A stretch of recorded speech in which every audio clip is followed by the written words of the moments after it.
அஸ்ஸலாமு அலைக்கும். இன்னைக்கு நம்ம ஹஸ்ரா கிரியேஷன்ல பண்ண போறது நாகரோட ட்ரெடிஷ்னல் மெத்தட்ல செய்யற தம்மடை. இது சில ஊர்ல தம் ரொட்டன்னு சொல்லுவாங்க. 1 கிலோ ரவால தான் நம்ம இன்னைக்கு தம்மடை செய்ய போறோம். மெஷரிங் கப்பால 5 கப் இருக்கும். தம்மடை செய்ய 2 லிட்டர் பாலை நல்லா வத்த காய்ச்சி எடுத்து வச்சுக்கலாம். பாலோட ஆடையை சைடில் சுரண்டி விட்டு நல்லா காய்ச்சி எடுத்துக்கலாம். மில்க் மேடில் பண்ணுறதை விட நல்லா பாலை வத்த காய்ச்சி செய்யும் போது டேஸ்ட் சூப்பராக இருக்கும். வத்த வச்ச பாலோட அளவு 1/2 லிட்டர்லேருந்து 3/4 லிட்டர் இருக்கணும். ஒரு பவுலில் பாலையும் மெஷரிங் கப்பால் அளந்து காட்டுறேன். பால் 3 கப் அளவு இருந்துச்சு, அதை ஒரு பவுலில் சேர்த்துக்கலாம். 6 முட்டையும் நல்லா விஸ்க் வச்சு வெயிட் பண்ணிக்கலாம். 2 மினிட்ஸ் ஆச்சும் விஸ்க் வச்சு முட்டையை நல்லா கலந்து விட்டுக்கலாம்.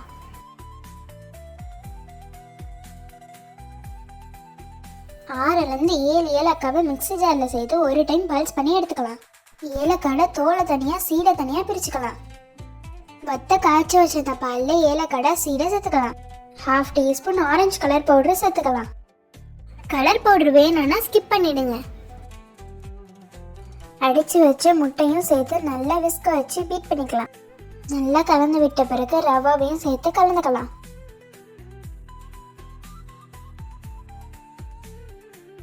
முடிஞ்ச அளவு கையால் கலந்துக்கோங்க. கையால் கலக்கும் போது தான் எல்லாம் நல்லா கலந்து வரும். 60 ml கண்டென்ஸ்டு மில்க் சேர்த்துக்கலாம். பால் சேர்க்கறதுனால கண்டென்ஸ் மில்க் சேர்க்கணும்னு அவசியம் இல்லை. டேஸ்ட் அதிகப்படுத்துறதுக்காண்டி சேர்த்துக்கலாம். 400 கிராம் டால்டா சேர்த்துக்கலாம். உங்களுக்கு டால்டா வேணும்னா கீ கூட சேர்த்துக்கலாம். ட்ரெடிஷ்னலாக பண்ணுற எல்லா ஸ்வீட்லேயும் மோஸ்ட்லி டால்டா தான் சேர்ப்பாங்க. 125 ml கப்பால் 1/2 கப் ஃப்ளேவர் இல்லாத ஆயில் சேர்த்துக்கலாம். ஆயில் சேர்க்கறதுனால தம்மடை 6 நாளும் உறைஞ்சி போகாமல் இருக்கும். 1 கிலோ சுகர் சேர்த்து நல்லா மிக்ஸ் பண்ணிங்க. கொஞ்சம் பாத்திரம் பெருசாக இருந்தால் மிக்ஸ் பண்ண வசதியாக இருக்கும். நீங்கள் பாத்திரத்தை கொஞ்சம் பெருசாக எடுத்துக்கோங்க. 2 டேபிள் ஸ்பூன் பன்னீர் சேர்த்துக்கலாம். 100 ml கீ சேர்த்து நல்லா கலந்து விடுங்க. நான் வேற பாத்திரத்தில் மாற்றிக்கிறேன். நல்லா அடித்து கலக்கிக்கலாம். கட்டி இல்லாமல் நான் கலக்கிற மாதிரி நல்லா கலக்கணும்.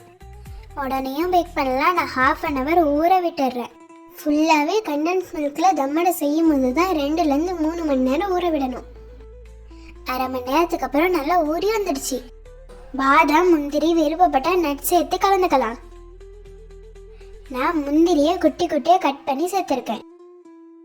நம்ம எந்த டின்னில் பேக் பண்ண போகிறோமோ அந்த டின்னில் கொஞ்சமாக நெய் தடவிட்டு மாவை சேர்த்துக்கலாம். டின்னில் 3/4 மாவை சேர்த்துக்கலாம். முழுசாக சேர்த்துட்டோம்னா பொங்கி வரும். உங்களுக்கு விருப்பமான மாதிரி டெக்கரேட் பண்ணிங்க.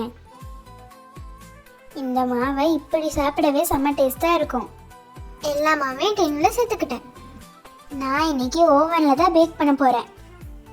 15 மினிட்ஸ் ப்ரீ ஹீட் பண்ண ஓவனில் 180 டிகிரியில் 1 மணி நேரம் பேக் பண்ணி எடுத்துக்கோங்க. கத்தியை விட்டு பார்க்கும்போது மாவு ஒட்டாமல் வரணும். தம்மடையை விறகடுப்பில் செய்யும் போது இன்னும் டேஸ்ட்டாக இருக்கும். தம்மடையை நல்லா ஆற விட்டு பீஸ் போடுங்க. ரொம்ப சூடோட போடும்போது தம்மடை பீஸ் ஒழுங்காக வராது, உதிர்ந்த மாதிரி ஆகிடும். என்னோட ஓவன் கன்வெக்ஷன், அதனால மேலே மட்டும் முருகி வரும். ஸோ ஏன்னா தம்மடை ரெடி. நீங்களும் வீட்டில் ட்ரை பண்ணி பார்த்துட்டு மறக்காமல் எப்படி இருந்துச்சுன்னு கமெண்ட் பண்ணுங்கள். இன்னும் நிறைய ரெசிபிஸ் பார்க்க நம்ம சேனலை சப்ஸ்கிரைப் பண்ணி வச்சுக்கோங்க. பெல் பட்டனையும் கிளிக் பண்ணி வச்சுக்கோங்க. அப்போ தான் நம்ம போடுற டெய்லி வீடியோஸ் நோட்டிஃபிகேஷனாக வரும்.